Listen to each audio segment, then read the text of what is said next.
Hi guys, I'm sorry for the angle. I thought I should kind of record my face maybe, uh, but uh, I don't know. I don't want to um, I don't know. I don't want to try hard to look good or anything. So I think this is just a defense for um caring too much about what I make, but um or how I come across, but uh anyway, um kind of wanted to think about uh I guess self-compassion in general, um but also kind of in a specific way. Like I have this really bad social anxiety problem, and it I think comes across often um I'm rude, or I don't want to be around people, um and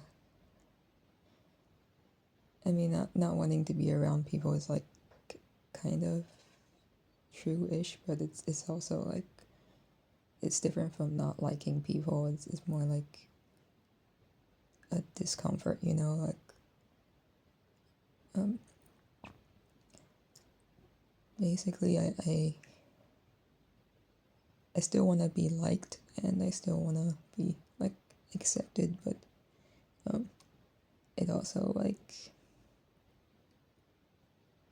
I also want to hide lots of times, so um I guess it kind of comes across in different ways, if that makes sense. Anyway, yeah, self-compassion.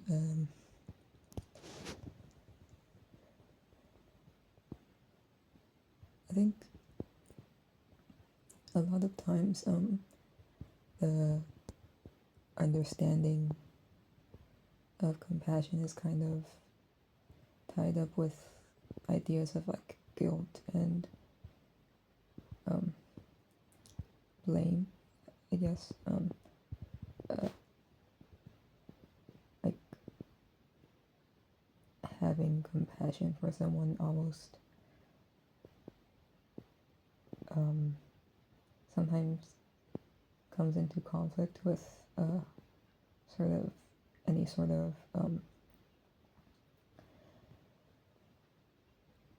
context in which they might uh, cause harm or be responsible for hurting someone or something. And that's kind of something that I, sometimes think about.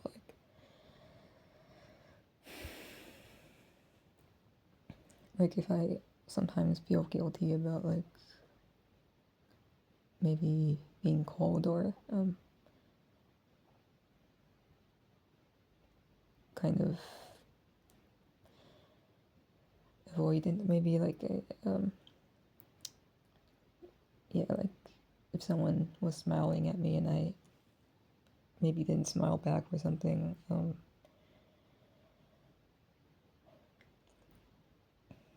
then I get scared kind of that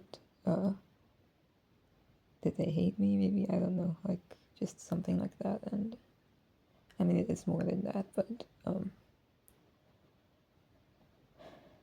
it's almost like then there's a need to almost rewrite the situation to um undo that fear, I guess. And so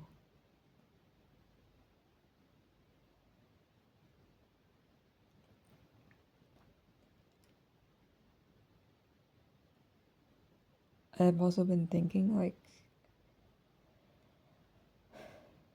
in like this kind of situation, like where somebody else might have been hurt, how do I then also accept the reality, the possible reality of like, or let's just say reality that I in the situation there was like yeah, like a, a script that I didn't follow correctly. I don't know, like just like um how do I accept that like I did in some sense do something cold or impolite or rude or something, something that might lead to like rejection in another time, or just something that should be repaired. Uh,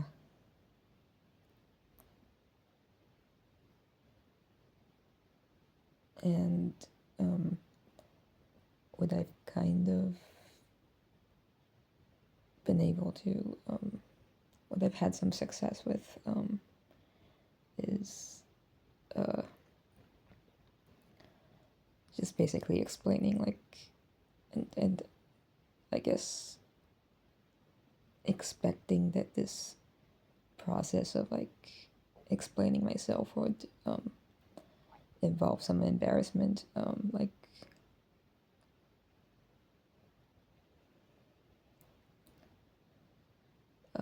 let's see, I don't know, like it's like um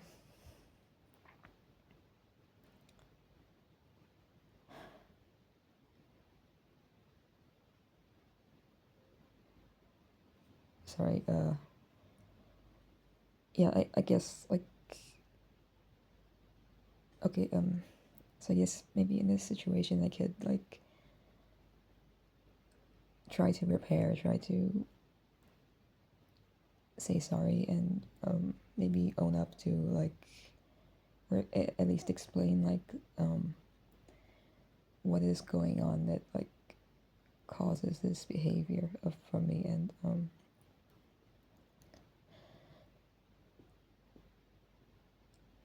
try to be as non-defensive as possible in the process,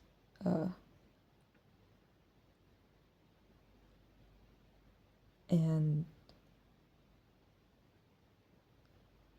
still like maintain this sense of like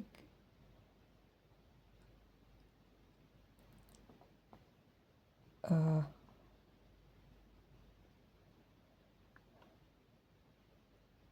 of self-compassion, and that like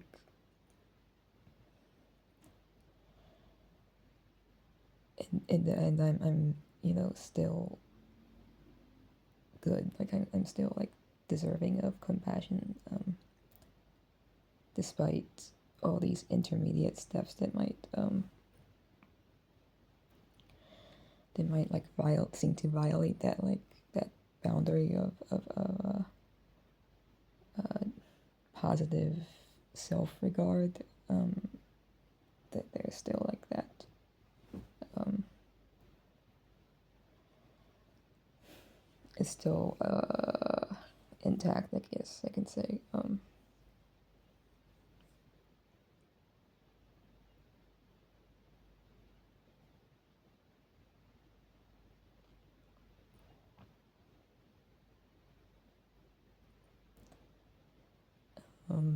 This was a bad video, but oh my god, it's like almost 10 minutes. That's so bad. uh, um,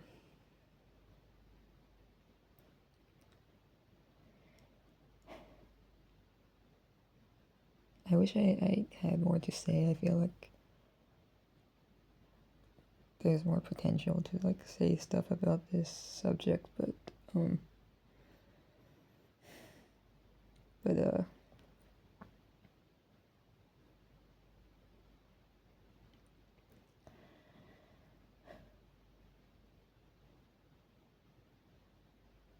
I mean, yeah, maybe a different direction.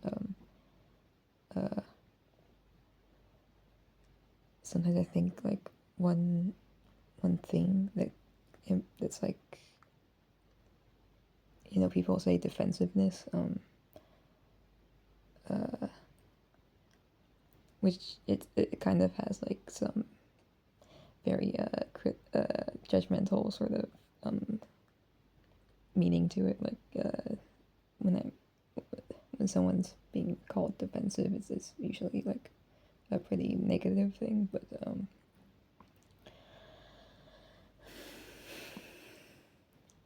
anyway, I think yeah, like this component of like defensiveness is kind of really plays into like the kind of situation I was discussing, where like um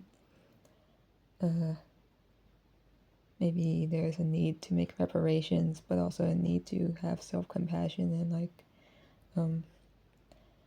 the process of reparation might kind of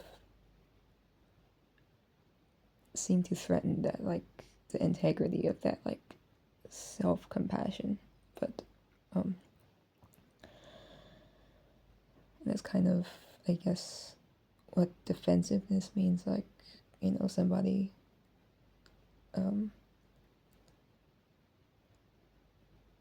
yeah, like just the unable to like go through with that reparations. Um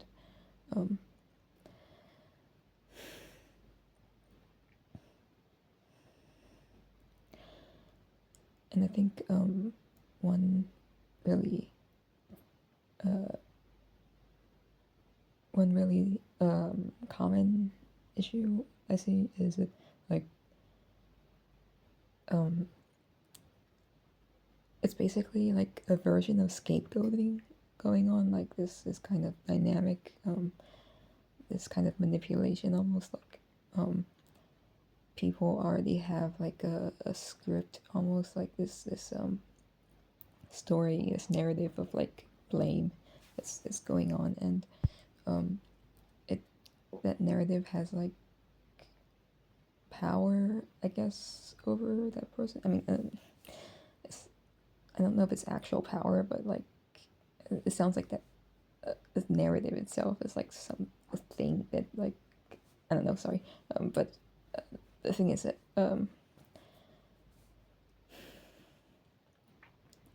I guess it's like that sense of like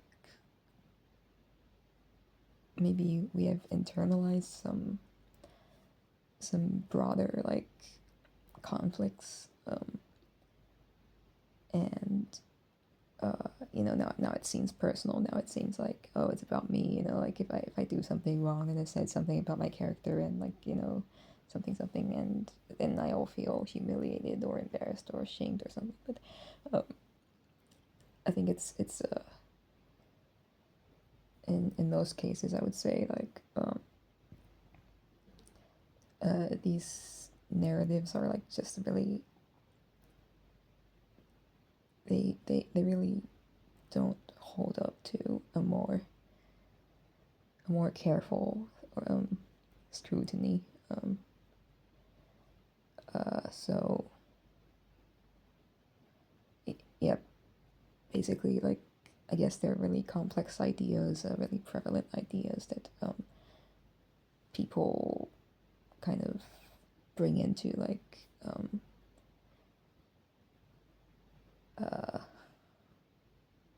I don't know, it just implicates all these things of like blame or responsibility.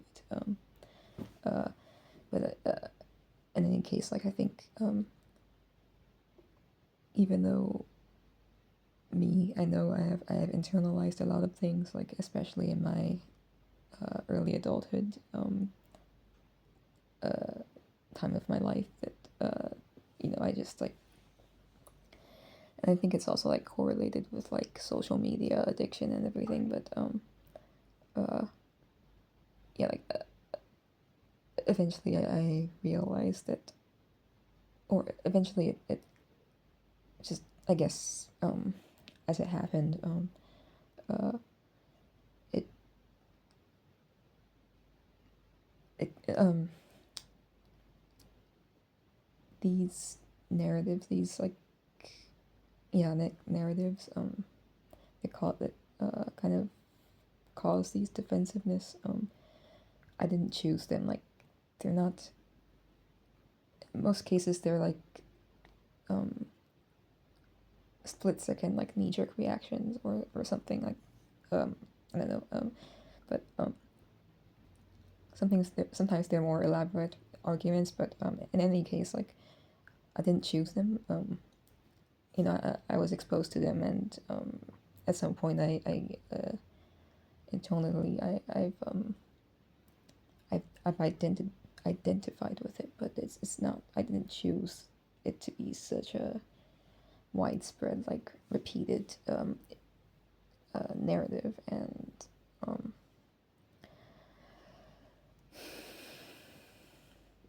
uh, and in the process of reparations and uh, maintaining self compassion, that the practice of doing those things, of the effort of doing those things, of repairing and of having self compassion is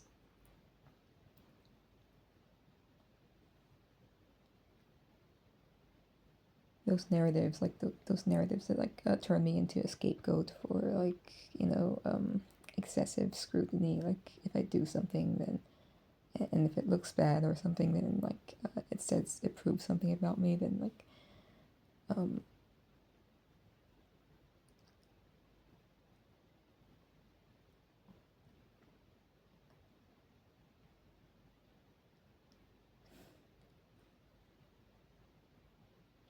I don't know how to say this, but like, I just think that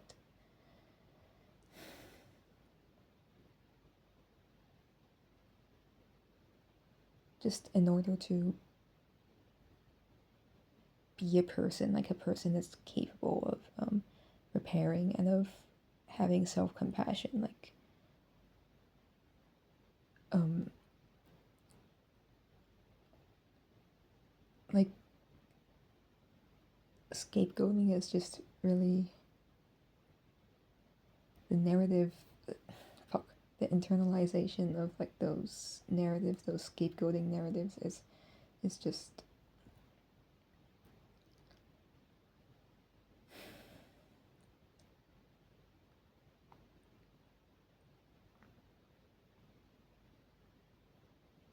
I don't know. It's just,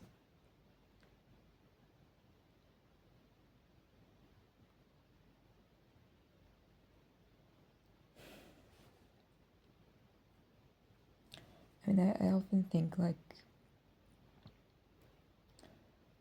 really far into the future, like hypothetically, like what if, like, one day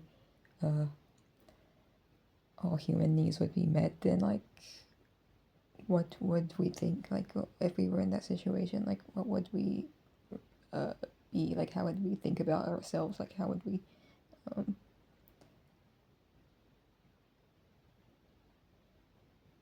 like we wouldn't have all these self-imposed like limitations of oh, like, do I deserve this, do I deserve that, and like, if I'm this kind of person and I don't deserve this, if I'm that kind of person and I do deserve this, like, all these patterns of thought, like they would probably just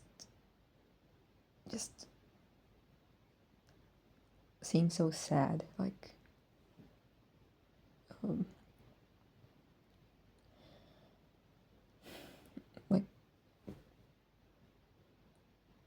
I mean, really, to some extent, like, um uh, I think we can say that, like, having privileges and, like, having resources of that bring people comfort and like safety is like in some way, uh, uh, I don't know if I can say liberating, because like I don't want to. I mean, it's obviously not true that like it makes people better necessarily, but like, um, it's like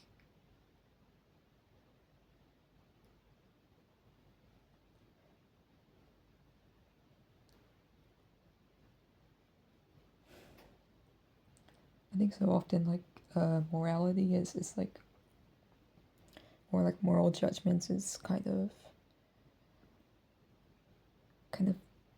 baked into like people's relationship with like their fear, like uh this whole idea of desirability for one thing, like desirability linked up with consumerism, linked up with a moral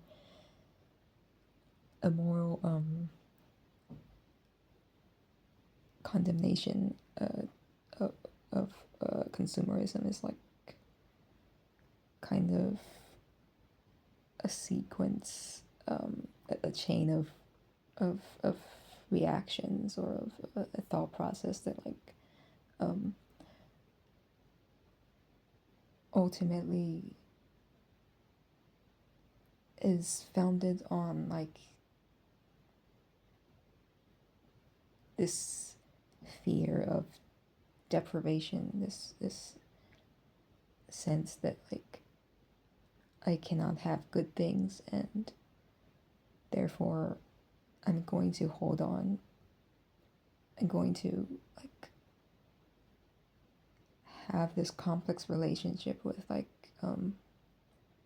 expensive things, nice things, uh, that also creates this struggle with like resources. Like, do I deserve to spend this money? Like, if I'm lazy, then I can't spend money, and or it's just all those judgments. And I think